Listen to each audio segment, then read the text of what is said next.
हमारे भारत देश में कुछ ऐसे गांव भी हैं जहां हर गली, हर मोड़, हर रास्ते पर एक अनकहा सुकून बिखरा पड़ा है।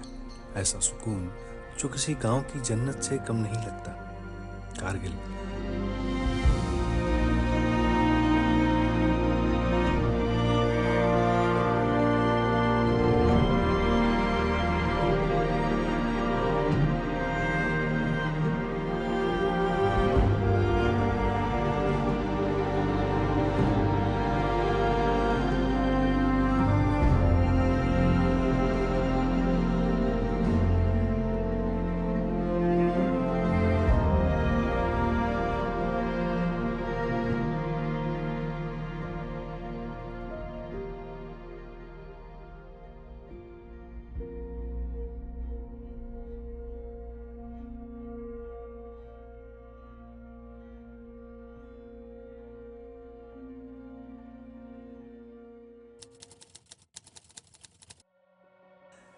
यहाँ के गांव में जिंदगी बहती तो है, पर इतनी खामोशी से जैसे कोई पुरानी कहानी अपनी आखिरी पंक्ति कहकर धीरे से सांस रोक ले। आज एक मोड़ ने हमें स्कार्डू और गिलगित बल्टिस्तान के इतने करीब पहुंचा दिया कि हम उसे यहीं से महसूस कर सकते थे।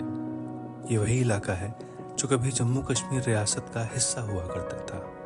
नमस्कार दोस्तों, मैं हूं आपका पहाड़ों में भटकने वाला साथी सूर्य सिंह, जहां मैं आपको ले चलता हूं 10,000 फीट से ऊपर की ऊंचाई पर, पगडंडियों, ग्लेशियरों और अनदेखी वादियों की उस खूबसूरत दुनिया में, और उन रास्तों में खो जाने का एहसास आपके साथ बांटता हूं।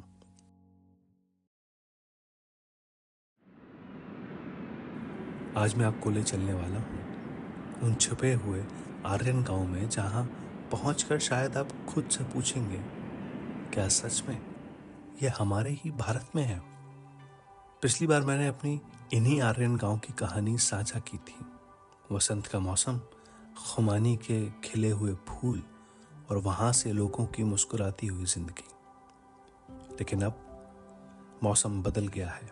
अब वक्त है पतझड़ का, जब पेड़ अपने रंग धीरे धीरे जमीन पर उतार देते हैं, जब हवा में ठंडक के साथ एक अजीब सी खामोशी घुल जाती है, और दिल वो कैसे रुक सकता था बिना इस मौसम को महसूस किए। सिर्फ देखना ही नहीं था, बल्कि इन गिरते पत्तों की सरसराहट को सुनना था, इन रास्तों की ठंडी सांसों को महसूस करना था, और गांव की अधूरी कहानियों को अपनी रूह तक उतरने देना था।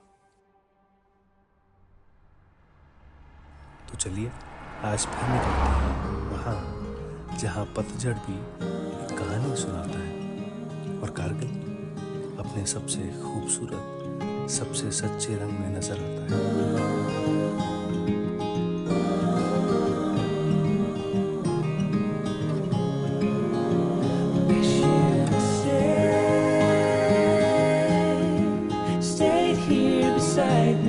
This isn't how it's supposed to be. Wish you'd stayed here right with me. I can't shake that feeling that we said goodbye too soon.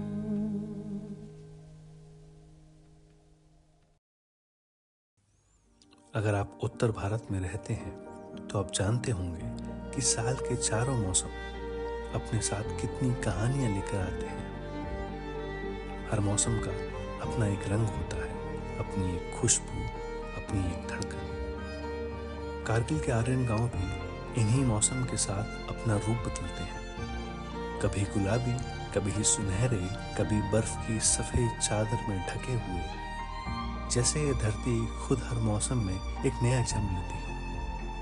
पिछले साल नवंबर में हम सिर्फ कारगिल तक आए थे ऑटम को देखने के लिए, और वहीं पहली बार समझ आया कि कुदरत के सिर्फ मौसम नहीं होते, उसके भी अपने जज्बात होते हैं। हर गिरता हुआ पत्ता, हर ठंडी हवा का झोंका मानो अपने भीतर एक कहानी लिए चलता था, और हम बस खो गए थे उन सुनहरे पेड़ों की छाँव में, उन हवाओं के धीमे धीमे बजते संगीत में। पर इस बार कहानी बिल्कुल अलग थी। इस बार हम सिर्फ कारगिल तक रुकने वाले नहीं थे। कुछ अधूरे सपने थे, कुछ ख्वाहिशें जो पिछले सफर में कहीं पीछे छूट गई थी। कुछ सवाल थे जो पहाड़ों की चुप्पी में दब तो गए पर दिल से कभी निकल नहीं पाए। और एक अजीब सी जिज्ञासा ये जानने की कि इन ऊंचे ऊंचे पहाड़ों के पीछे कैसी जिंदगियां सांस लेती हैं। कैसे जीते होंगे ये लोग जब सर्दियां -40 तक चली जाती हैं। क्या खाते हैं, कैसे मुस्कुराते हैं और किस बात पर उनकी आंखें भर आती हैं। क्योंकि यहाँ की जिंदगियां सच में हर दिन एक इम्तिहान जैसा होता है। लेकिन फिर भी इन ठंडी हवाओं के बीच इन लोगों की मुस्कानें हमेशा गर्म, हमेशा सुकून देने वाली मिलती हैं। हमारा पहला पड़ाव था कारगिल, लेकिन वहां पहुंचते ही महसूस हुआ मानो पतझड़ अपनी आखिरी सांसें गिन रहा हो। पेड़ों के रंग हल्के पड़ चुके थे और हवा में बस एक ठंडा सा सन्नाटा तैर रहा था। थोड़ा अफसोस जरूर हुआ, पर सफर का असली मजा भी तो वही है जहां उम्मीदें बदल जाएं और फिर भी मंजिल हमें कुछ नया सिखा जाए। फिर हम पहुंचे हरदास विलेज, जहां पतझड़ अभी भी अपनी आखिरी कविता कागज पर उतार रहा था।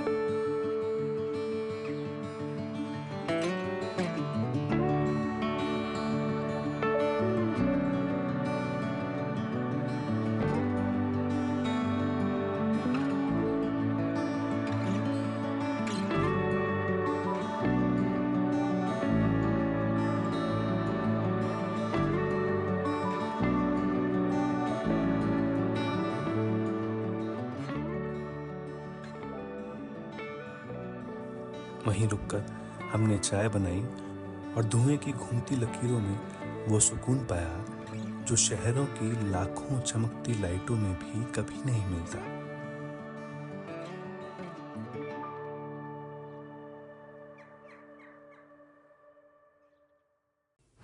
आज हमें कारगिल से दार्ची की तरफ बढ़ना था और जैसे जैसे हम आगे निकलते गए रास्ते भी गहराते गए और मन भी।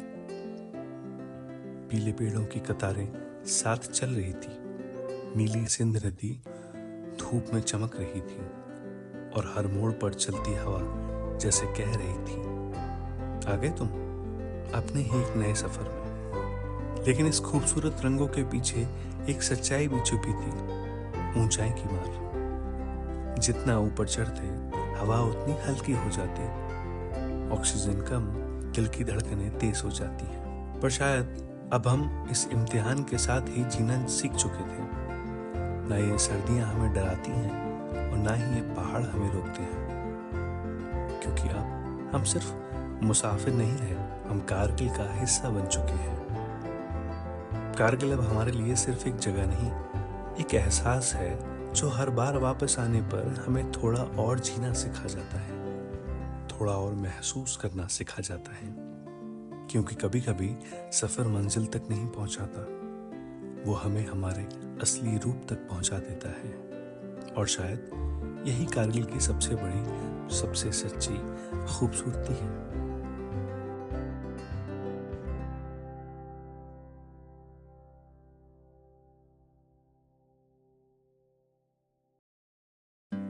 आज हम उम्मीद से कहीं ज्यादा जल्दी दार्चिक पहुंच गए, क्योंकि अब यहाँ की सड़कें पहले से कहीं बेहतर हो चुकी हैं।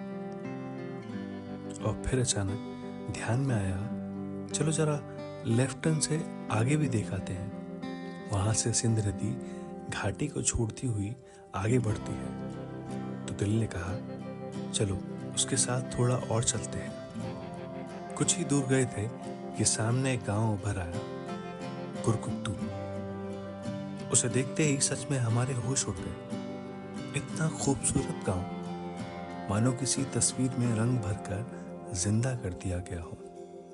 वहां कुछ स्थानीय लोगों से बात की तो पता चला कि यह सड़क स्कर्दू की तरफ जाती है। बस फिर क्या था, हम भी उसी राह पर आगे बढ़ गए।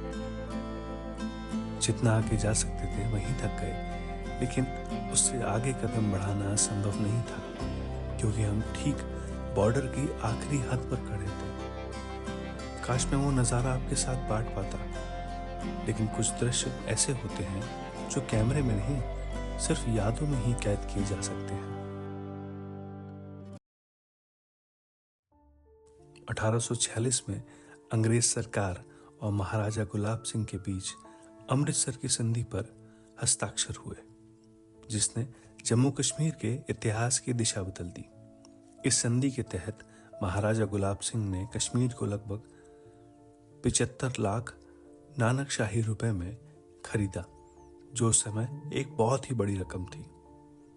इस खरीद में सिर्फ कश्मीर घाटी ही नहीं, बल्कि जम्मू के बड़े हिस्से, पूरा लद्दाख, गिलगित बल्तिस्तान के क्षेत्र जैसे गिलगित, स्कार्दू, हुंजा, नगर और उस समय लद्दाख का हिस्सा माने जाने वाला अक्साई चिन भी शामिल था। इन इलाकों के एक साथ जुड़ने से जम्मू और कश्मीर की रियासत बनी, जो ब्रिटिश भारत की सबसे बड़ी रियासतों में से एक थी।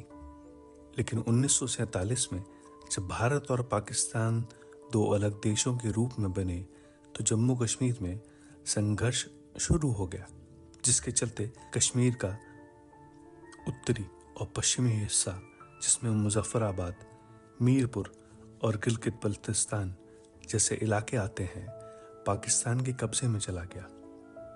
इसके बाद 1962 के भारत चीन युद्ध में अक्साई चिन क्षेत्र चीन के नियंत्रण में चला गया। इस तरह आज जिस जम्मू कश्मीर को हम देखते हैं, वह मूल डोगरा रियासत का सिर्फ एक हिस्सा है, जबकि कई क्षेत्र पाकिस्तान और चीन के कब्जे में है।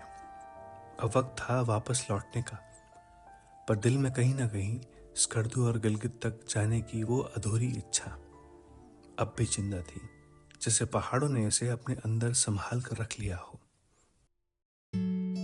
वापसी के रास्ते हमें इनायत मिला, बस एक मुलाकात, और उसने हमें बिना किसी पहचान, बिना किसी झिझक सीधा अपने घर चाय पर ले गया।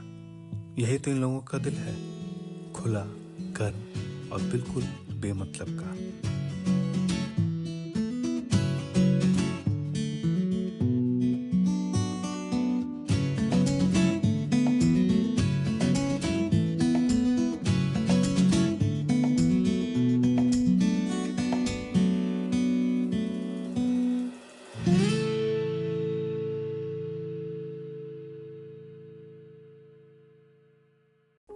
हमने उससे कुछ और जानकारी मांगी, तो उसने बताया कि गांव में एक बुजुर्ग रहते हैं, 96 साल के। और बस ये सुनकर मेरे भीतर की जिज्ञासा उठ गई। कैसे लौट सकता था मैं बिना उनसे मिले? इनायत ने पहले तो कहा कि वो अब ज़्यादा मिलते नहीं, क्योंकि सेहत ठीक नहीं रहती। लेकिन मेरी इच्छा देखकर उसने कोशिश की और हमें उनसे मिलवा भी दिया। हम तो दादा से मिलने गए थे, पर वहां तो दादी भी उनसे भी आगे निकली। लगभग 90 साल की उम्र और बातों में ऐसा ज्ञान, इतनी इतिहास से भरी हुई बातें कि हम बस चुपचाप सुनते ही रह गए। दादी ऐसी बुद्धिमान थी, मानो उनके शब्दों में एक पूरे गांव की यादें, किस्से और इतिहास जिंदा हो। उनसे बात करके लगा कुछ मुलाकातें सफर का हिस्सा नहीं होती, वो सफर का मकसद बन जाती हैं। एग्रीकल्चर फिर रिटायर। रिटायर हो गया। रिटायर होकर आपका आपो का पैसा लेके, पेंशन लेके हज गया। आपको हम दोनों हज गया, हज देखा कितना अच्छा आपका। सऊदी अरब में गया। वो अच्छा करेगा। इसने लिया आपको, इसने नहीं, वो तो ऊपर वाला लेता है। लेने वाला तो ऊपर वाला है। मगर मेहनत इसने। पैसा तो बूढ़ा है, लड़का है। मेरा लड़का तो भी मेहनत ही किया। वही तो, हाँ, लड़का क्योंकि इतना पैसा मेहनत से जमा बढ़कर किया। कोई चीज नहीं है। मेरा लड़का भी तकदर आदमी था। हाँ, हम दोनों सऊदी अरब में गया। एक किस्मत वाले हो आप। ऊपर वाला है, ऊपर वाला। जब आप पाकिस्तान में था ना 8 साल, फिर यहाँ कैसे आए? हाँ 8 साल जब पाकिस्तान में रहा ना, हाँ यहाँ कैसे आए? नहीं पाकिस्तान के साथ नहीं, अभी नहीं है, पहले छोटी क्या लड़ाई नहीं हो गया ना, हाँ उससे पहले। उससे पहले हाँ, उससे पहले ही मैं बोल रहा हूँ। हाँ उससे पहले तो छोटा मैंने बोला ना, इसको 8 साल हो गया, 8 साल वाला। हाँ किसी के साथ नौकरी के लिए बेटा, नौकर करने के लिए। हाँ वो नौकर वाला अब सुधा वाला है, अब इधर सुधा का निकला है। हाँ ये लेके जाना था, अच्छा, वहाँ से सौदागर आया यहाँ पे। उधर से नीचे से लेना था खुरमानी, चीज बोलता है, वो लेता था स्कार्दो से, वो ले जाता था, ले से लेता था नीमक, वो खून, वो बीडू का खून, अच्छा भेड़ का खून। भेड़ का। हाँ इधर बताओ बाल लुबा बाल अच्छी से बात ऊन, हाँ ऊपर से ऊन लेता था, नमक लेता था, नमक। हाँ हाँ ये रास्ता है, सिर्फ ये रास्ता है, हाँ। और कहीं भी रास्ता नहीं, सीधा इधर से जाता है। स्कार्दो वो पोस्ट। अभी मिलिट्री है ना, हाँ हाँ हम पोस्टिंग पर हाँ, गए थे, वहाँ से अलाउड नहीं है आप। पोस्ट नीचे जाने हाँ। से तो वो गनोस बोलता है, गनोस गाँव गनोस, का नाम, गनोस। उधर ही जाता है। गनोस से नीचे गाँव से जाके स्कार्दो पहुँचता है।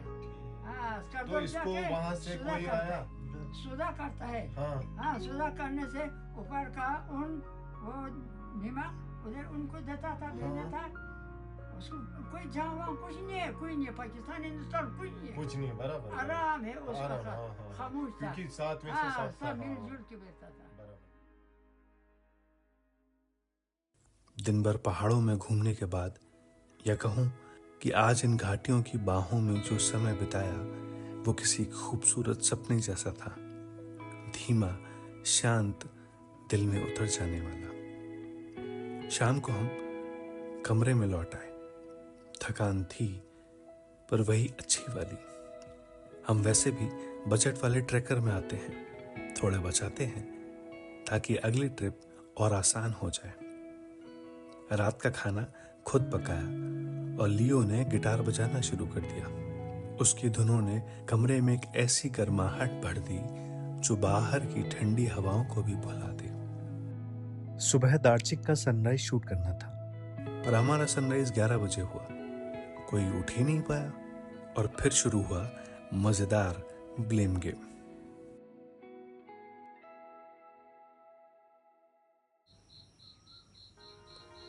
नाश्ता करके हम दार्चिक घूमने निकले। गांव वाले अपनी फसल समेट रहे थे। यहाँ खेती एक काम नहीं, एक त्योहार जैसी लगती है। औरतें अपने सर पर असली फूलों के मुकुट पहनकर काम कर रही थी, और वो नज़ारा इतना खूबसूरत था कि लगा परंपरा सच में यहाँ अभी भी जिंदा है। कुछ ही महीनों में यहाँ सब बर्फ के नीचे सो जाएगा। तापमान -20 से -40 तक चला जाता है, इसलिए लोग अभी से 4 महीने का सामान तैयार रख रहे थे।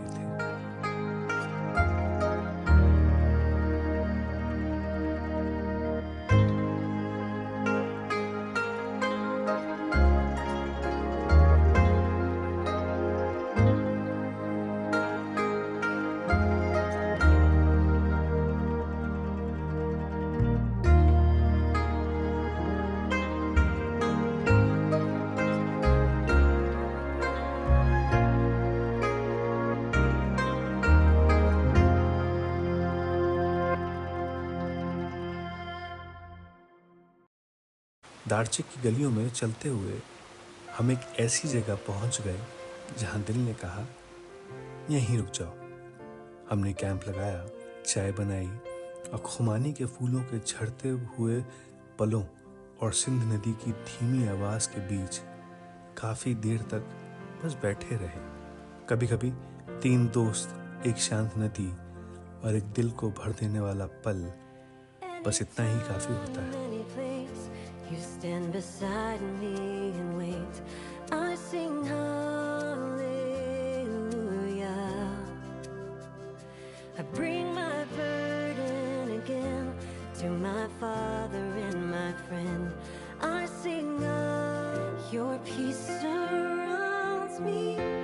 Hope is found right where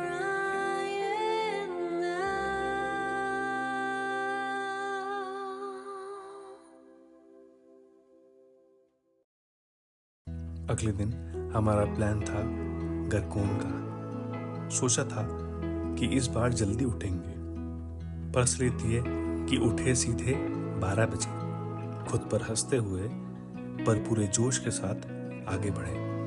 गरकोन पहुंचते ही लगा जैसे किसी जादुई दुनिया में कदम रख दिया हो। सड़क के किनारे पड़े पीले और लाल पत्तों वाले पेड़ इतने खूबसूरत थे कि यकीन करना मुश्किल था कि ये असली है।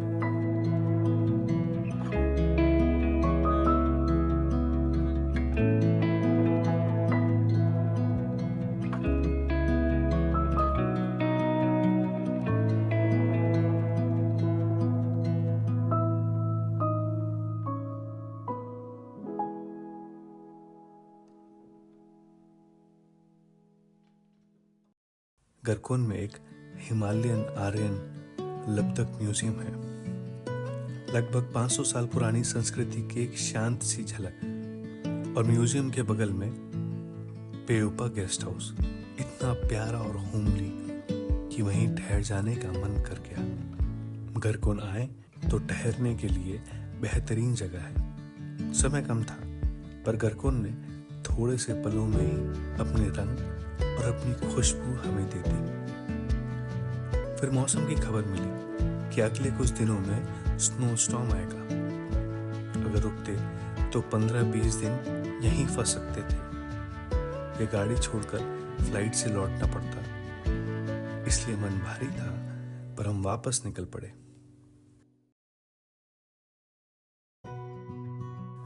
रास्ते में एक छोटा सा गांव मिला, तगमाचिक, जहां एक सरकारी स्कूल में बच्चों की प्रार्थना चल रही थी। हम भी बैठ गए और कुछ मिनटों में उन बच्चों की मासूमियत ने हमें भी बच्चा बना दिया। हम चॉकलेट लेकर गए थे। उन्हें बांटकर जो मुस्कानें मिली वो दिल में गहरी उतर गई। सफर में ऐसे पल ही सबसे लंबे समय तक साथ रहते हैं।